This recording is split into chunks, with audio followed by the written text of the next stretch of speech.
പക്ഷിപ്പനി മനുഷ്യരിലേക്ക് പടരില്ല എന്ന മുഖ്യമന്ത്രിയുടെ വാദം തിരുത്തി പക്ഷിപ്പനി പ്രതിരോധ സെല്ലിന്റെ സ്റ്റേറ്റ് കോർഡിനേറ്റർ ഡോക്ടർ അമർ ഫെറ്റിൽ. പക്ഷിപ്പനി മനുഷ്യരിലേക്ക് പടർന്ന് പിടിക്കാമെന്ന് ഡോക്ടർ അമർ ഫെറ്റിൽ പീപ്പിളിനോട് പറഞ്ഞു. കേരളത്തിൽ കണ്ടെത്തിയ പക്ഷിപ്പനി മനുഷ്യരിലേക്ക് പടരില്ലെന്ന് മുഖ്യമന്ത്രി നേരത്തെ പറഞ്ഞിരുന്നു. പക്ഷിപ്പനി പ്രതിരോധ പ്രവർത്തനങ്ങൾക്കായി 2 കോടി ധനസഹായം അനുവദിക്കാൻ മന്ത്രിസഭാ യോഗം തീരുമാനിച്ചിട്ടുണ്ട്. കർഷകർക്കുള്ള നഷ്ടപരിഹാര തുകയും വർദ്ധിപ്പിച്ചു. പക്ഷിപ്പനി വിഷയത്തിൽ ജനങ്ങൾക്ക് വ്യക്തത നൽകാതെ സംസ്ഥാന സർക്കാർ. പക്ഷിപ്പനി മനുഷ്യരിലേക്ക് പകരില്ലെന്ന് മുഖ്യമന്ത്രി ഉമ്മൻചാണ്ടി രാവിലെ മന്ത്രിസഭാ യോഗശേഷം പറഞ്ഞിരുന്നു. ഇല്ല പിന്നെ മനുഷ്യർക്ക് ബാധിക്കുന്ന വിധത്തിലുള്ളത് ഇതുവരെ കണ്ടിട്ട് പോലുമില്ല. ഈ കാലഘട്ടത്തിൽ കണ്ടിട്ടില്ല. ഇപ്പം കണ്ടത് ഈ താറാവിലും കോഴിയിലും നാശമുണ്ടാക്കാൻ സാധിക്കുന്ന വിധത്തിലുള്ള വൈറസേ കണ്ടെത്തിയിട്ടുള്ളൂ. ആളുകളിലേക്ക് ജനങ്ങളിലേക്ക് പകരുന്ന വൈറസ് ഇതുവരെ കണ്ടെത്തിയിട്ടേ ഇല്ല. അപ്പം അതുകൊണ്ട് തന്നെയാണ് നമ്മൾ ഒരു ആശങ്കയ്ക്കും അടിസ്ഥാനമില്ല. മുഖ്യമന്ത്രിയുടെ ഈ വാദത്തെ തള്ളിയാണ് പക്ഷിപ്പനി പ്രതിരോധ സെല്ലിന്റെ സംസ്ഥാന കോർഡിനേറ്റർ ഡോക്ടർ അമർ ഫെറ്റിൽ രംഗത്തെത്തിയത്. പക്ഷിപ്പനിക്ക് കാരണമായത് H5 ഏവിയൻ ഇൻഫ്ലുവൻസ വൈറസാണ്. ഈ ഗണത്തിൽപ്പെട്ട എല്ലാ വൈറസുകളും മനുഷ്യരിലേക്ക് പകരുമെന്നും അമർ ഫെറ്റിൽ പീപ്പിൾ ടിവിയോട് പറഞ്ഞു. ഇൻഫ്ലുവൻസ വൈറസുകളൊക്കെ ഒരു മൃഗത്തെയോ ഒരു പക്ഷിയെയോ ബാധിക്കുന്നതിൻ്റെ കൂടെ തന്നെ മറ്റ് മൃഗങ്ങളെയോ ബാധിക്കാം, പക്ഷികളെയോ. അപ്പോൾ അങ്ങനെയാകുമ്പോൾ ആ കൂട്ടത്തിൽ ആ ചെയിനിൽ ഒരു ഗ്രൂപ്പാണ് മനുഷ്യരെന്ന് പറയുന്നത്.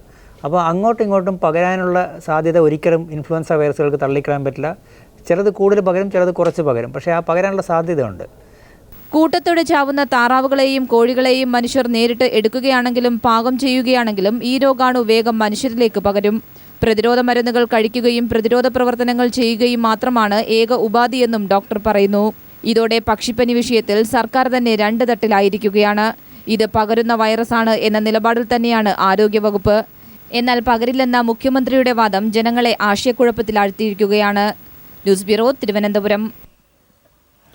പക്ഷിപ്പനി ബാധിച്ച താറാവുകളെ കൊല്ലാൻ തുടങ്ങി. എന്നാൽ ആവശ്യമായ സുരക്ഷാ ക്രമീകരണങ്ങളില്ലാതെ ജനങ്ങളും താറാവുകളെ കൊല്ലുകയാണ്.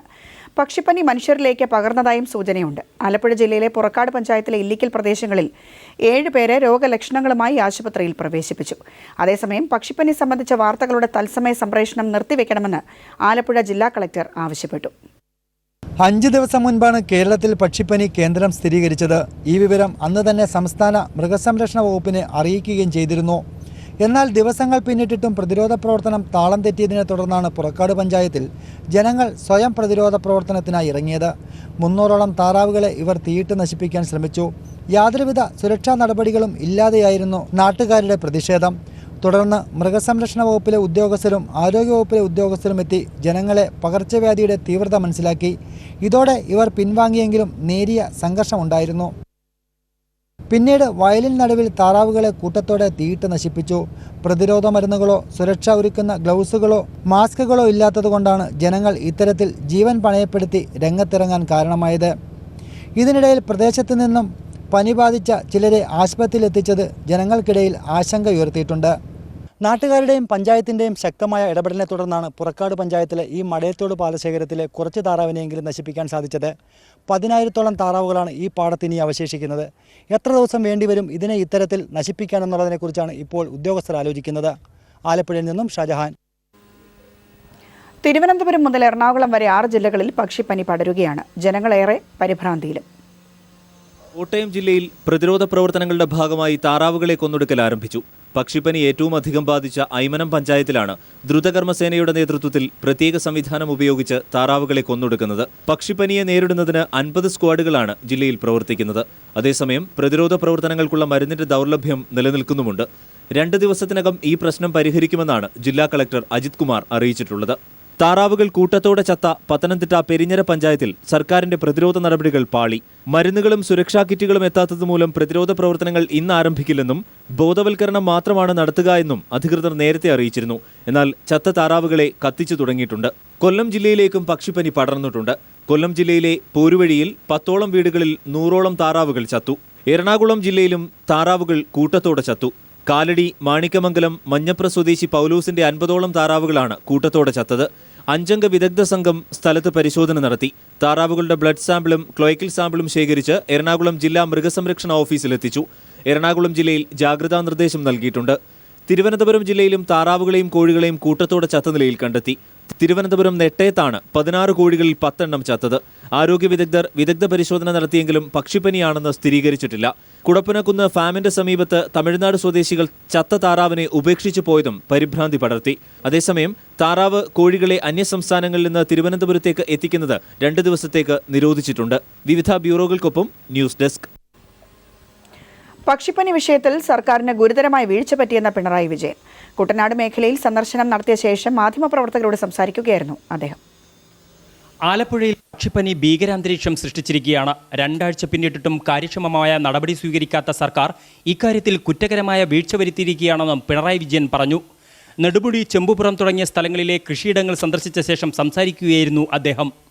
പക്ഷിപ്പനിയുടെ ഭീകരാവസ്ഥയാണ് ഇവിടെ കാണുന്നത്. എന്നാൽ അതോടൊപ്പം പ്രകടമാവുന്നത് ഗവൺമെൻറ്റിൻ്റെ കുറ്റകരമായ അനാസ്ഥയുമാണ്. ഇതിനാവശ്യമായ ഫണ്ട് നീക്കിവെക്കുകയാണ് ആദ്യം ചെയ്യേണ്ടത്. 15 കോടി രൂപയെങ്കിലും ആദ്യഘട്ടത്തിൽ വേണ്ടിവരുമെന്ന് പിണറായി വിജയൻ പറഞ്ഞു. കർഷകരിൽ നിന്ന് നിരവധി പരാതി ലഭിച്ചിട്ടും പ്രതിരോധ മരുന്ന് എത്തിക്കാൻ നടപടി സ്വീകരിക്കാത്തതിനാലാണ് കൂടുതൽ ഇടങ്ങളിലേക്ക് പക്ഷിപ്പനി വ്യാപിച്ചതെന്നും പിണറായി വിജയൻ പറഞ്ഞു. പനി പടരാതിരിക്കാൻ ഇനിയെങ്കിലും സർക്കാർ ജാഗ്രതയോടെ ഇടപെടണമെന്നും പിണറായി വിജയൻ പറഞ്ഞു. ഇ.പി. ജയരാജൻ, തോമസ് ഐസക്, സി.ബി. ചന്ദ്രബാബു തുടങ്ങിയ നേതാക്കളും പിണറായിക്കൊപ്പം ഉണ്ടായിരുന്നു. ആലപ്പുഴയിൽ നിന്നും R.K. ജയപ്രകാശ്. പക്ഷിപ്പനി പ്രതിരോധിക്കുന്നതിലും മനുഷ്യരിലേക്ക് പടരുന്നത് തടയുന്നതിലും സർക്കാർ അമ്പേ പരാജയമെന്ന് പ്രതിപക്ഷ നേതാവ് വി എസ് അച്യുതാനന്ദൻ. യോഗങ്ങളും ചർച്ചകളും പ്രസ്താവനകളും നടത്തിയതല്ലാതെ ഇതുവരെ പ്രതിരോധ പ്രവർത്തനങ്ങൾ തുടങ്ങിയിട്ടില്ല. ഇതിനാൽ ജനങ്ങൾ വലിയ ആശങ്കയിലാണ്. കർഷകർക്ക് ഇപ്പോൾ പ്രഖ്യാപിച്ചിട്ടുള്ള നഷ്ടപരിഹാരം പരിമിതമാണെന്നും കർഷകർക്ക് ന്യായമായ നഷ്ടപരിഹാരം നൽകണമെന്നും വി എസ് പ്രസ്താവനയിലൂടെ ആവശ്യപ്പെട്ടു. കോൺഗ്രസും RSSും തമ്മിൽ നിഗൂഢ ധാരണകളെന്ന് പിണറായി വിജയൻ. തൊഗാഡിക്കെതിരായ കേസ് പിൻവലിച്ചത് ഇതിനുള്ള ഉദാഹരണമാണ്. ആലപ്പുഴയിൽ CPM സംസ്ഥാന സമ്മേളനത്തിന്റെ സ്വാഗത സംഘ രൂപീകരണ യോഗത്തിൽ സംസാരിക്കുകയായിരുന്നു പിണറായി വിജയൻ. മുല്ലപ്പെരിയാർ ഡാമിന്റെ സുരക്ഷയിൽ കേരളത്തിന്റെ ആശങ്ക കേന്ദ്രത്തെ അറിയിക്കാൻ സർവകക്ഷി യോഗത്തിന്റെ തീരുമാനം.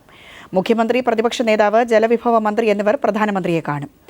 ഡാമിന്റെ സുരക്ഷയ്ക്കായി കേരളം ദേശീയ ഹരിത ട്രൈബ്യൂണലിനെ സമീപിക്കുമെന്നും സർവകക്ഷി യോഗത്തിന് ശേഷം മന്ത്രി PJ ജോസഫ് പറഞ്ഞു. മുല്ലപ്പെരിയാർ ജലനിരപ്പ് ഉയരുന്ന സാഹചര്യത്തിലാണ് മുഖ്യമന്ത്രി സർവകക്ഷി യോഗം വിളിച്ചു ചേർത്തത്.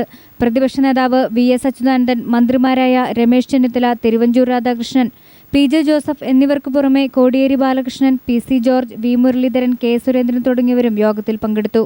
മുല്ലപ്പെരിയാർ ജലനിരപ്പ് ഉയരുന്നത് സമീപത്തെ ആവാസ വ്യവസ്ഥയ്ക്കും വന്യജാലങ്ങൾക്കും ഭീഷണിയാണെന്നും യോഗം വിലയിരുത്തി. മുല്ലപ്പെരിയാറിൽ പുതിയ ഡാം വേണമെന്നത് ആദ്യം ആവശ്യപ്പെട്ടത് കേന്ദ്ര ജല കമ്മീഷനാണെന്നും എന്നാൽ പിന്നീട് തമിഴ്നാട് പിറകോട്ടു പോയതായും PJ ജോസഫ് യോഗത്തെ അറിയിച്ചു. രാജ്യത്തിനകത്തും പുറത്തുമുള്ള വിദഗ്ധരെ കൊണ്ട് ഡാമിന്റെ സുരക്ഷിതത്വത്തെക്കുറിച്ച് പുതിയ പഠനം നടത്താനുമാണ് ജലവിഭവ വകുപ്പിന്റെ തീരുമാനമെന്നും PJ ജോസഫ് പറഞ്ഞു. ഇന്ത്യക്കകത്തും പുറത്തുമുള്ള അതിവിദഗ്ധന്മാരുടെ ഒരു സമിതി ഈ ഡാമിന്റെ സേഫ്റ്റിയെ പറ്റി ഒരു പുതിയ പഠനം നടത്തുക, ഒരു സമയബന്ധിതമായൊരു പഠനം നടത്തുക. അതേസമയം ഡാമിൽ കേന്ദ്രസേന സന്ദർശനം നടത്തിയത് കേരളത്തിന്റെ അറിവോടെയല്ലെന്നും അദ്ദേഹം യോഗത്തെ അറിയിച്ചു. അതേസമയം ജലനിരപ്പ് ഉയർന്നാൽ സമീപത്തെ 147 ഹെക്ടർ നിത്യഹരിത വനത്തെ പ്രതികൂലമായി ബാധിക്കുമെന്നും തിരുവഞ്ചൂർ രാധാകൃഷ്ണൻ യോഗത്തെ അറിയിച്ചു. 108 ഹെക്ടർ എവർഗ്രീൻ ഫോറസ്റ്റ് നശിക്കുകയാണ്. 147 ഹെക്ടർ സെമി എവർഗ്രീൻ ഫോറസ്റ്റ് നശിക്കുന്നു. മുല്ലപ്പെരിയാറുമായി ബന്ധപ്പെട്ട പ്രശ്നങ്ങൾ കോടതിയെയും കേന്ദ്രത്തെയും ബോധിപ്പിക്കാൻ കഴിയണമെന്നും VS അച്യുതാനന്ദൻ വ്യക്തമാക്കി. സർവകക്ഷി യോഗത്തിന്റെ അടിസ്ഥാനത്തിൽ മുഖ്യമന്ത്രി Oommen Chandy, VS Achuthanandan, PJ Joseph എന്നിവർ പ്രധാനമന്ത്രിയെ കാണും. ദേശീയ ഹരിത ട്രിബ്യൂണലിനെ കേരളത്തിന്റെ ആശങ്ക അറിയിക്കാനും തീരുമാനമായി. ഡിസംബർ 2-ന് സുപ്രീം കോടതിയിൽ മുല്ലപ്പെരിയാറുമായി ബന്ധപ്പെട്ട പുനഃപരിശോധനാ ഹർജി പരിഗണിച്ച ശേഷമായിരിക്കും ഇത് സംബന്ധിച്ച തീയതി തീരുമാനിക്കുക. News bureau, Thiruvananthapuram. ബാർക്കോഴ വിഷയത്തിൽ ധനമന്ത്രി KM മാണിക്കെതിരെ കേസെടുക്കണമെന്നാവശ്യപ്പെട്ട് നൽകിയ ഹർജി തള്ളി. തിരുവനന്തപുരം ചീഫ് ജുഡീഷ്യൽ മജിസ്ട്രേറ്റ് കോടതിയാണ് ഹർജി തള്ളിയത്. വിഴിഞ്ഞം സ്വദേശി ഇസഹാക്ക് നൽകിയ ഹർജിയാണ് കോടതി തള്ളിയത്. കേസെടുക്കുന്നതിന് വേണ്ടിയുള്ള തെളിവുകൾ നൽകാൻ ഹർജിക്കാരനായില്ലെന്ന് കോടതി പറഞ്ഞു. മാധ്യമ വാർത്തകളുടെ അടിസ്ഥാനത്തിൽ കേസെടുക്കാനാകില്ലെന്നും കോടതി വ്യക്തമാക്കി. ബാർ അഴിമതി കേസിലെ അന്വേഷണം അന്തിമഘട്ടത്തിലെന്ന് ആഭ്യന്തരമന്ത്രി രമേശ് ചെന്നിത്തല. പലതവണ ആവശ്യപ്പെട്ടിട്ടും ബാർ ഉടമകളിൽ പലരും മൊഴി നൽകിയിട്ടില്ല. എന്നാൽ അന്വേഷണം വൈകിപ്പിക്കുന്നുവെന്ന് ആരോപണത്തിന്റെ ആവശ്യമില്ല. ജനപക്ഷ യാത്രയ്ക്ക് മദ്യവിൽപ്പനക്കാരിൽ നിന്ന് പണം പിരിച്ചിട്ടുണ്ടെങ്കിൽ പാർട്ടി അന്വേഷിക്കുമെന്നും ചെന്നിത്തല തിരുവനന്തപുരത്ത് പറഞ്ഞു. അല്ല, അത് അന്തിമഘട്ടത്തിലെത്തുകയാണ്. പല ആളുകൾക്കും മൊഴി നൽകാൻ ആവശ്യപ്പെട്ടിട്ട് നിരവധി തവണ അവരോട് ആവശ്യപ്പെട്ടിട്ട് മൊഴി നൽകിയിട്ടില്ല. പിന്നെ ഇനിയിപ്പം അതിന് കോടതിയിൽ അതിൻ്റെ റിപ്പോർട്ട് കൊടുക്കേണ്ട സമയമായിരിക്കുന്നു. നമ്മൾ മനഃപൂർവ്വം ഇത് വഹിക്കുന്നു എന്നുള്ള പേരുദോഷത്തിന് ആവശ്യമില്ല. ഇവരിങ്ങനെ നിരവധി തവണ സമയം ചോദിച്ചതുകൊണ്ടാണ് സമയം നീട്ടിക്കൊടുത്തത്. ഇനിയിപ്പം ഏതായാലും അന്തിമമായി അവരോട് ആവശ്യപ്പെട്ട 24-ാം തീയതിയായിരുന്നു. അന്ന് മൊഴി കൊടുത്തില്ല എങ്കിൽ അവർക്ക് മൊഴി കൊടുക്കാനൊന്നുമില്ല എന്ന് കരുതും എന്നാണ് അവർ വിജിലൻസ് അറിയിച്ചത്. അപ്പോൾ ഇനി അതിനനുസരിച്ചുള്ള നടപടികളുമായിട്ട് മുന്നോട്ട് പോകും. അങ്ങനെ പിരിച്ചിട്ടുണ്ടെന്ന് എനിക്ക് തോന്നുന്നില്ല. ഉണ്ടെങ്കിൽ അത് KPCC പ്രസിഡന്റ് തന്നെ ആ കാര്യം അന്വേഷിക്കുമെന്നാണ് എനിക്ക് തോന്നുന്നത്. അല്ല, അങ്ങനെ ഉണ്ടെങ്കിൽ ആ കാര്യം പാർട്ടി അന്വേഷിക്കും.